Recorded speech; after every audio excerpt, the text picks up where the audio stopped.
Lautaro Cuttica. I'm one of the associates at Campo Cuttica, and I had the pleasure to be involved in curating this beautiful show by Doug Reina. So, to introduce our honored guest, Doug, who is the author of this solo exhibition. Doug's work has been exhibited in galleries, museums, and public and private collections in Long Island, with exposure in New York City, Connecticut, and Florida as well. These spaces include Rivoli Center for Art History, Stony Brook Hexter Museum, Long Island Museum, Peter Marcel Project, to name a few, among many other ones. Additionally, Doug has the distinction of having received the Pollock-Krasner grant not once but twice. So I think that speaks to Doug's incredible conviction and passion as a painter. Just being lucky. That's Well, you made your own luck. Anyways, let's see. Yeah, what an exhibition. This is one of those shows that the acclaim that I've sort of witnessed or heard has been universal. So I think Doug's work has struck chords with many people, a variety of people, and has inspired many interesting commentary. So let's dive right into the show. I'm ready. Hit me with your tough questions. So I think to take people back to the sort of the impetus for the show, Doug and I were sort of sitting here a year ago, and we were discussing doing a solo show, and essentially I said, Doug, we want you to do a solo show here. And he just turned to me and he said, I have to get to work then. Yeah. And with a very concerned look on his face. I'm just going to jump in because what was interesting was you and your dad were sitting over here and they said, can you work large? Yeah, and so I was telling my friend Mike, my large was whatever could fit into my Grand Caravan. You know what I mean? So I've only worked in the past, maybe a 4 foot by 8 foot would have been the max that my van could handle. But these guys, and I really urge you, if you get a chance to look inside their studios, because they work tremendous sizes. Your dad's portrait paintings are like 30 feet tall. Yeah. Yeah. So yeah, I guess that leads me to the question. You mentioned that was sort of a challenge that we posed to you in a way, or in your own words, throwing up the gauntlet.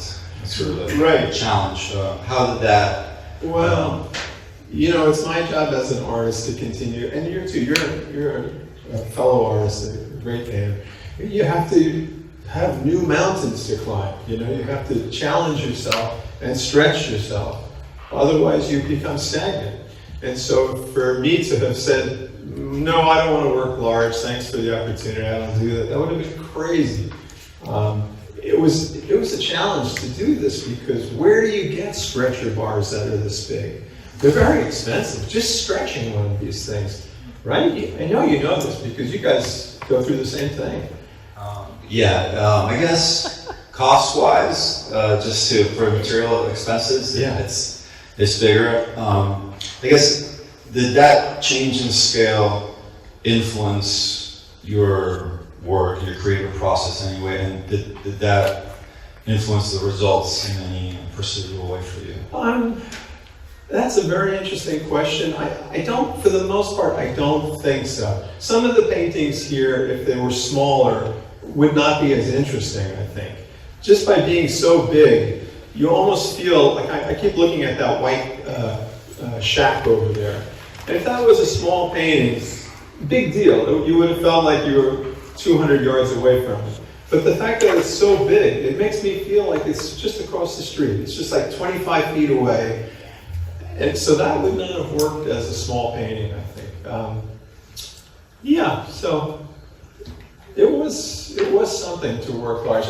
Just physically, what to do with them, where to store them. Patton, I know you work large too, Patton. It's tough, right, to store these things. I just throw them away.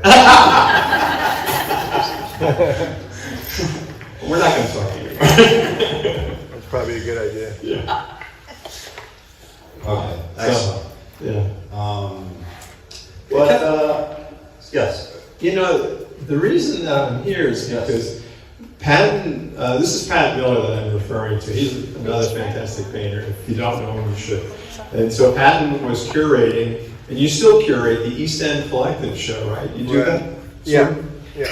So he put me in the show, and I was lucky enough to be right next to Isadora, who I didn't know, and she said, "Oh, we have this beautiful place. You should come and check it out."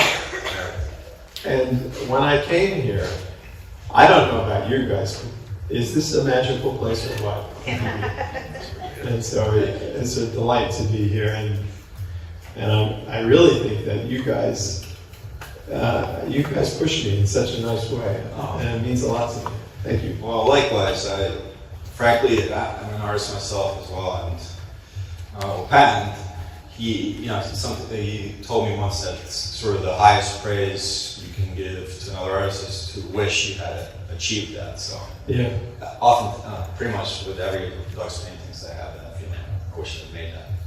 Isn't that interesting? You know, sometimes when I think about my development as an artist, I will see another artist's work and something happens inside me. I don't know if it's envy or whatever. I sort of say, I think they're having more fun than I am, and I kind of want to do it. I want to have some fun like that.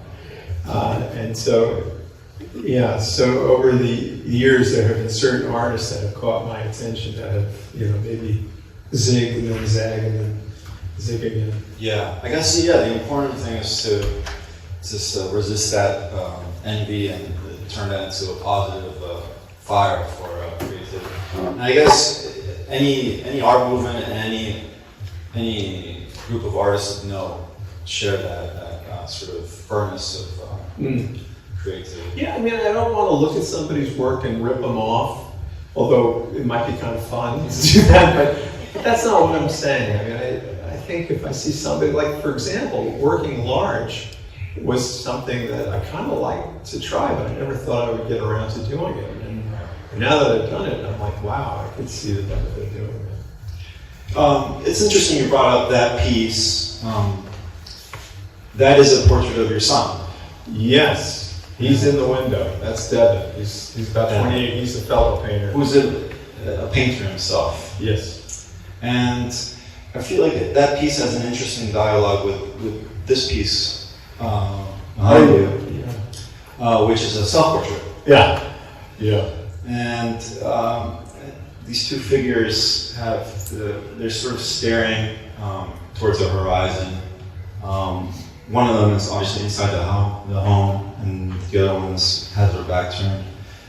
Is there any dialogue between these two pieces?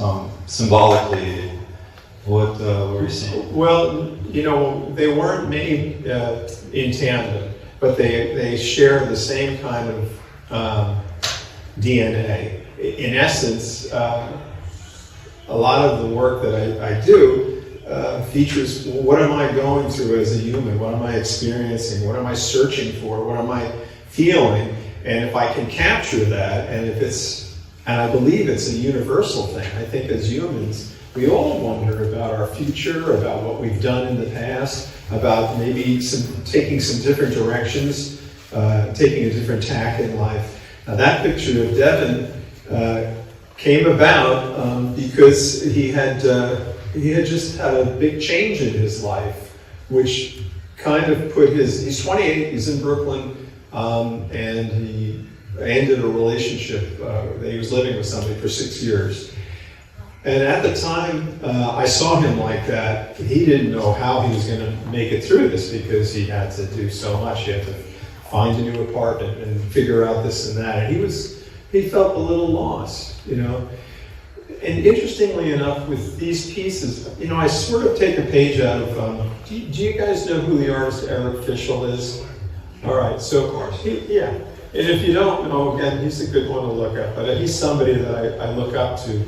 What I like about Eric Fischel is, if you hear him talk, he's unabashed about saying, I absolutely use photographs as a reference. I used to think that was a shameful thing to admit that, and I've heard other artists with their sort of attitudes saying, I never work from a photograph. Well, to hear Eric Fischel do it, and I love his work, what Eric does, and this is what I do, and I kind of have been doing it even before I knew about him, is, you know, in Photoshop, I can put my son into that shack. He wasn't really there, but I put him there because I felt that shack and him expressed that kind of troubled moment. That shack is nowhere where you want to be. It's falling down, and you got to get on with life. That's the feeling. You gotta shed this thing that's not working and figure out the next move. And that's exactly what he's doing. And this one over here is another kind of like a funky old shack. This is out at a place called Montauk, which is a special place out in Montauk over on the Fort Pond side. It's old and it's got the best sunset, and you know the bar is right there looking at the sunset. It's just really very nice. However, you know, that is me with Photoshop again, putting myself into that shot to help that composition, to help that feeling of this kind of lonely shack and this lonely person. Yes, Ellen, I'm sorry. Yes. One is Vermeer used camera obscura, so you know, using camera is something that artists have always done to get kind of perspective, to get some kind of reality. The other thing is these two paintings where you put people, what you're doing is you're creating the idea of a story. Yes. What Ellen is saying is that there's a story created by putting people into the shot, right? Yeah. Thinking about it, and it starts telling you this little narrative. Well, yeah, it's. Yeah, continue. You shush me up if you want to. But I came from plein air painting. That's really how I started. I fell in love with painting in the 90s. In my community, there was a lot of plein air painting happening. We had two strong painters in my area. One was Joe Rivoli and the other was Christian Wright. And I took a couple of weekend workshops, and that was it. I just loved painting, and I was off and running. And I did a lot of plein air painting. So what did that do for me? Well, it taught me about color, and it taught me about working fast, because the sun dictates what you're going to get done in that time. If you don't move fast, it's over, you know, the light goes away. But what happened? I had to change, because what I was painting and what I was doing, it didn't really express a lot. It was a nice meadow, you know, it was a nice view. And then one day I had a talk with the gallery director. His name was Peter Marcel. I don't know if any of you remember Peter Marcel. And he was tough and kind of mean at times. And I showed him my work, and this is probably like maybe 2001, and I was kind of green, and I had a bunch of dumb paintings. And he just said to me, the world doesn't need any more lighthouse and rowboat paintings. Oh. And then, you know, he said, you got to paint stuff from your life. Go out and paint things that are, you know. And had I been a Master of Fine Arts student, I'm sure a smart professor or a couple of them would have beat that into me, and I would have, you know, been off and running. But I had to learn it at my own pace. But once Peter said that to me, then some weird paintings started to happen, and they were exciting. And then I also felt like the weird paintings helped me find my own weird audience. You know what I mean? I shouldn't use the word weird. That's not the right word. That's what I'm thinking. But offbeat, humor, sometimes humor gets into the work. Although maybe the dog one is slightly humorous. I would say so. Maybe a little bit of humor there. Okay, I'm sorry. Definitely. One of the things I also like about your work is it is imbued with a certain humor. I think the greatest art has humor. Art that takes itself too seriously, I think, is as detached from reality. Humor and tragedy are intertwined. Mm. But so then you got the Krasner grant, and after that you moved to a studio where you were able to sort of stage your own Yes. reality. You were not tied to that plein air. Right. You could almost like build your own collages, etc. Yeah. Your own Right. spaces. You know, so in 2014, I got the grant, and I got a studio on Main Street in Setauket. It's a beautiful place, got nice tall ceilings. And now I'm working inside, and I'm teaching out of there, and a lot of good things came out of that place. But, you know, so now you're at the easel, you're not outside anymore. And so the question is, well, what do you want to do? You know, what do you want to do with the easel? What do you want to create? What do you want to show?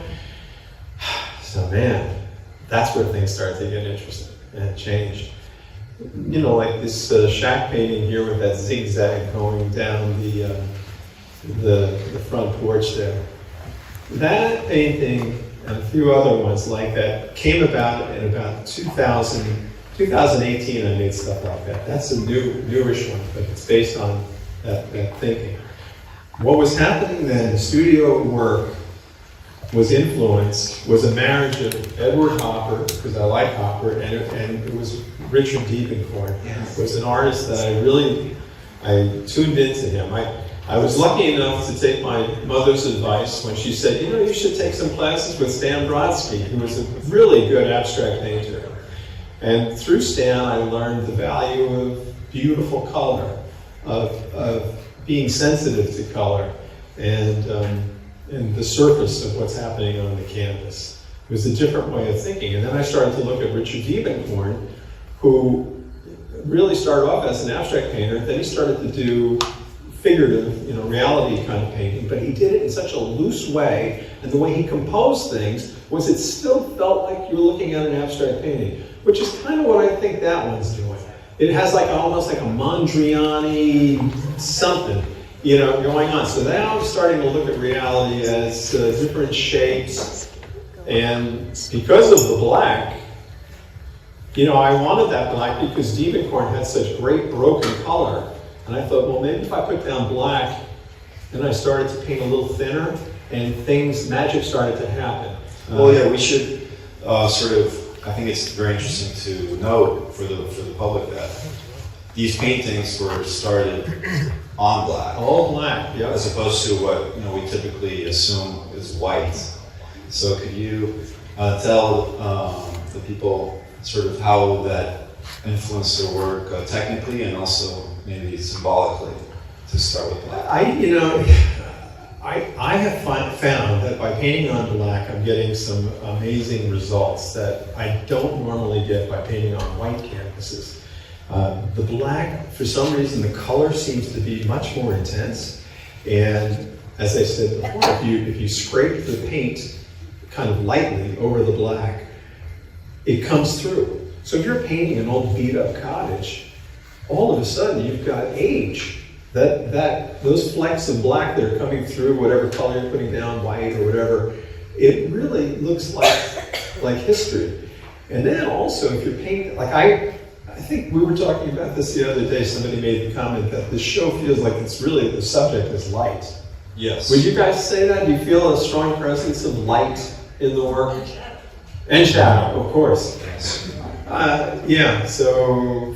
I find, it's not just a means of describing the objects, but it's also almost like the protagonists are light and shadow. Yeah. In your work, they're like characters in the pieces. They think about how wonderful light is in our lives and how spiritual and significant it is. So the ability to craft light, and when you're working on it at the easel, and then all of a sudden you lay down a lick of paint and you stand back and the thing is alive. It feels quite magical for me when it happens. Here's another question I have. Okay. The sense I get when I see your work is I sense rigor. I sense you're sort of building something gradually. You're constructing something. Yes. Like building a shack by hand. Yes. I sense that. I sense it's like there's this like swelling movement behind everything. How do you achieve that rigor? What is your work schedule like? Man, you just stand there toe to toe with it and you slug through it. Right. That's it. That's it. You just do it. That's it. You have to have a good work ethic. Right. Yeah. And I had a gun to my head. When these folks said to me last September, okay, we'd like you to have a solo show. We'd like you to work big. How much time do you need? I said, I need a year. Right? And then my poor wife can back this up, right? Every night I'd come home and I'd say, man, I hope I have enough. I hope this works. I hope this works. So I don't think I did much else except paint last year. All right. I'll make one more question and we'll open up to questions from the audience. Yeah. Let's see. So I guess, what's next? I was just thinking the same thing. What's next, man? Where to go from here? Yeah. Any series you have in your mind? I don't know. I'm not sure where I want to go next. That's a very good question. I think I'd like to be a little bit looser, maybe. I'd like to explore using charcoal. I saw some Edward Hopper charcoal drawings at a recent, last year I think I went to see a show, and I was really smitten by them. I think I have a thing for black. I like it. So maybe I'll try some of that. And I also feel like I like these paintings a lot. I think they're beautiful, and I think the color washes over me and makes me feel something. But yeah, like when the sun comes down and it's night outside, it's even more amazing. Yeah. Just like the way the color pops, it's so cool. But, I also know there's a side of me, and this is what you do. So, this gets back to me saying I have a little tinge of envy. So if you were to look at Lautaro's work and Isadora, his wife's work, their backgrounds are very abstract and colorful and schmoozy, and then they'll add some element of realism in there, and I'm like, man, they're having so much fun.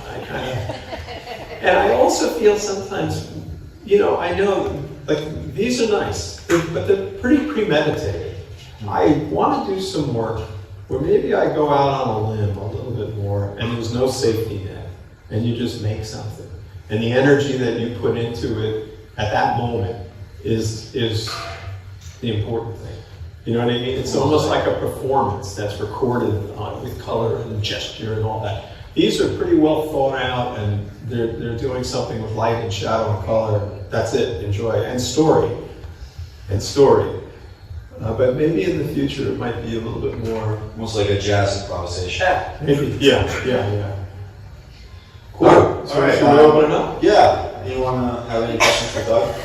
Questions? Go ahead. Speak loudly, and I'll repeat your question. Okay, so I'm facing the picture of the block in front of the hanging gloves. Yes. Can you tell us more about that? You want to know the story, huh?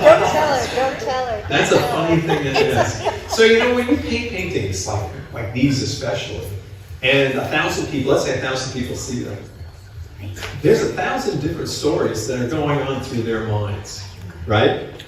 So now I tell you the story, that's going to kind of ruin it a little bit. And I don't think the story is as exciting as whatever it is that you're thinking. So I'm going to just say, well, what do you think's happening? Let's go with that. I don't know. But something's I happening. mean, I keep thinking of them in my yard and eating all my... Yes. And now you're going to start trying on your clothes. Well, the funny thing is, look at the attitude that he has. I mean, imagine you come outside and he's facing you and he's got that attitude, you're going to go right back inside. But they do look at you like that. Yeah, they do. It's a dead deer. I can't tell you. It's a dead deer so beyond self. Susan, what did you want to say? Well, if you don't mind to tell the story, I don't want to tell the story. But I remember being amazed that that actually came from something that we saw. And and we were in Montauk, and he said, before we go, let's just drive around and see if we can find something. I want to see if we can find something that's special.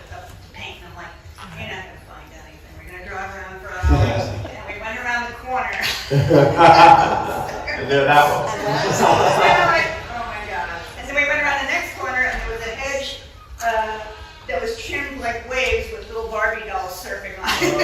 Yeah, Montauk is pretty wild. You didn't paint that one. Are there any other questions? Go ahead, Barbara. I told you before that I'm so taken by the painting over here, excuse me for the question. How long did it take you to do that? Ooh. Repeat the question. Oh, right, I'm sorry. So how long did that painting, that one behind us, take to do? Gosh, that's a really good question. I would guess probably somewhere between a week and 2 weeks, maybe at the most. You know, sometimes they're not so bad. Like when you're painting a shack, and I hate to reveal the artist's secrets here, but you know, a shack it's like painting the inside of a house or the outside of a house. It's boom, it's a plane. It's not like complicated curves and ins and outs. It's like boom, there's the color. And I'm a little bit. Complicated angles. Yeah, but I mean that's once you have your composition locked in, you're just off and running. The true judge of how long it takes is how many gray hairs when you make a painting. You know, years ago, so Susan and I used to work for Computer Associates. I had a corporate gig for a while, and when I left it and went on to become an artist, one of our dear friends who's an executive there, he said to me, "Okay, now I want you to like log your hours." He said, "You're gonna want to log your hours and know, you know, how it's going financially." I'm like, "Oh God, Stephen, please." I don't even think I attempted it. It's not that kind of a job. It just doesn't work like that. But so I would say, but maybe a week and a half or so. Yeah. The But he works really hard on the that. sky I know went in one go. It's usually the first part is fast and then he gets. I guess bogged down. Yeah. That's true. Do you find that's true with your paintings when they start off fast? Jesus. Yes. Yeah, it's like chess. You know, there's the beginning, the middle game, and the end game. So there's 3 phases. I'm good at the beginning, then kind of good at the middle, and then really bad at the end game. Yeah. Which is when you decide when it's finished, or the painting itself decides. Well, you know, you're dealing with your paintings are very abstract, so it's hard to tell. And you know, you get to the end, and if you make a move, you know, you do something, and Jesus, if it doesn't work, now you've set yourself back like a day or two to fix it and crawl out of that. It can be precarious because it can be like you break a glass and you can't put it back together. Yes. So the rule of thumb we use is to keep it al dente, so to leave it undercooked than overcooked. As a rule of thumb. Is that there's almost nothing worse than overworking a piece that's like killing something. But I don't know, I like to think of it as, I don't have kids, so you probably can tell me about that, but at a certain point you have to allow the individual to have its own identity, the piece, and your influence on the painting is going to begin to wane and just begin to gradually just add what it needs. You know, when you work alone in the studio and the painting fights you a little bit and you're struggling with it, I say to myself, look, it's just the painting telling you what it needs. It needs something else. And yeah, you might get mad, but in the long run, it comes out a lot better. You know what I mean? You've been forced to dig deeper, and you'll arrive at something that is much better than maybe what you did. But it's the paintings; they push back. You know, they don't. They have a life of their own. Yeah, I was really lucky in this show because I didn't have a lot of friction with the paintings. I didn't have any clunkers that I had to throw away. Everything seemed to go. I would say that after that past year, I've come out of it, I feel like a stronger painter. I feel more comfortable with it.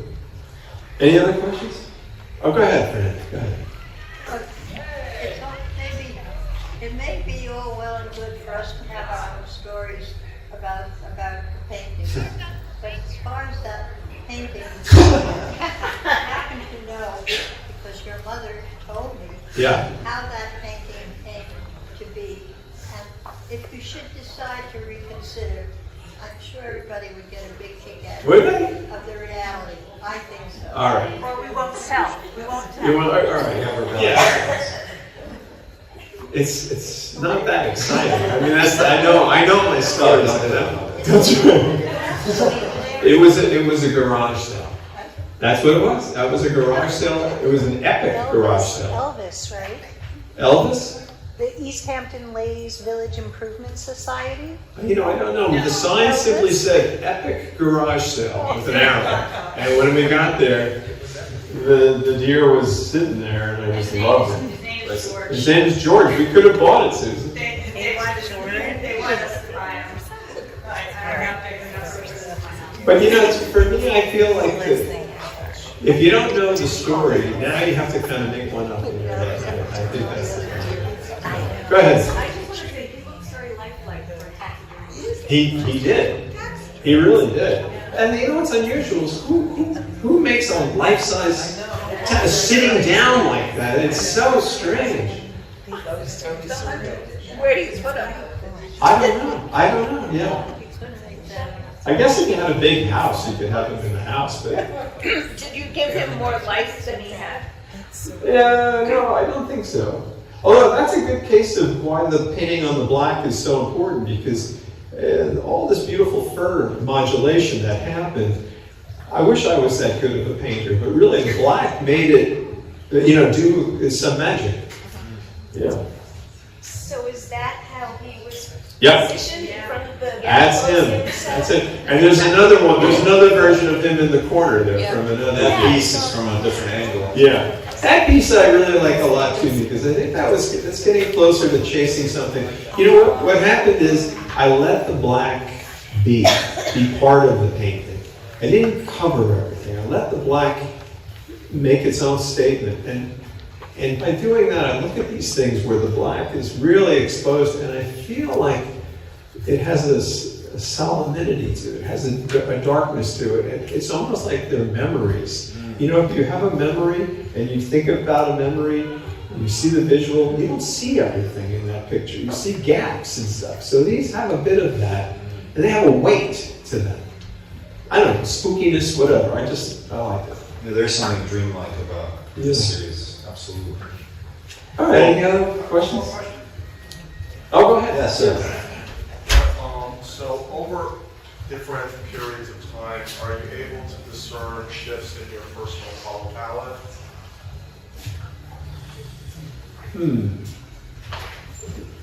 In other words, have I been thinking about changing my color palette, or has it happened to me over time? Yeah, and if you're able to discern it, are you able to articulate maybe, what a shift has been? Well, as I said, I started off as a plein air painter, and I kind of thought that I made nice plein air paintings, but I would be pretty accurate with what the sky was looking like that day. Once I got through my Diebenkorn being, a big influence on me, boy, his paintings really changed me, because I learned from him that you could have a navy blue sky. Like, these are really dark blue skies on these shack paintings. Not that one. That one I kind of went back to my plein air vibe. But you get some creativity by thinking like this, by making up these colors. And if you do it really well, you'll do one color, you'll do a sky one color, and then you'll say to yourself, well, what plays nicely with that? And you're off script now. You're not worrying about the source. Now you're having fun, and you're coming up with something brand new. Even though it's realism, it still has its own kind of a newness to it, I think. I'm trying to see if there's anything here. That little winged, that green shack there, that came from a very small, beat-up little black and white photo that I found. And those were all made of colors, You wouldn't see a sky like that, really, normally, I don't think. Unless maybe it's, 7 o'clock on a summer night, and the sun is still lighting stuff, but it's trying to get dark in the other part of the sky. All right, go ahead. I'm sorry. Back to this one. Go ahead. Okay, so what you choose the color of that cottage, or did you choose it because of it? I pushed the color. It was a blue cottage, but I pushed it. And in doing this, you know, the cottages often have shingles or lap straight lines and all this stuff. And you'll see that I'm pretty lazy about that. I don't really add that stuff. I kind of keep it sort of quiet and minimal. It's a weird cottage because as I made it, I'm thinking to myself, why is that window so tucked into the corner? I guess they made an addition and they just said, yeah. It didn't bother me, so I left it. All right, anybody else? Doug, Yeah. do you use straight edges and tape and stuff? How do you get these good straight lines? You know, that's a great question. So I made some tools that I have. They're pieces of wood that actually have another piece of wood on them so I can hold them. And I can run the brush right along next to them. I do that, or I can use the palette knife to make beautiful straight lines with the palette knife. I've made some really sweet windows with the palette knife. And the other thing, and I'm glad you asked, when you're working on a black background and you turn the brush around and you use the handle and you scrape through the paint, because there's black there, it all of a sudden becomes a line. And so you can really you can push that paint into behaving the way you want it to behave. Thank you. Yeah. Yeah. I have to be careful because if you're too straight, if you're too, you can kill a painting too pretty quickly if you're too rigid with it. I think it works. Oh, good. Yeah. Well, yeah, what's When you important look is to be. even when you look at a Montreal painting, your hand, the lines are not. Their hand pulled. Yeah, yeah. Perfection. Yeah, It's a yeah. beautiful line. Yeah, When they're published in books, you lose that tactility. yeah. Mm. Oh, Yeah, but I don't know, it's clear that it's authentic to you, so that's what's important. I wouldn't worry about, well, I think every artist has those insecurities of, should I be more like that or like this? But Yeah. the key is to be true to yourself, just like wherever.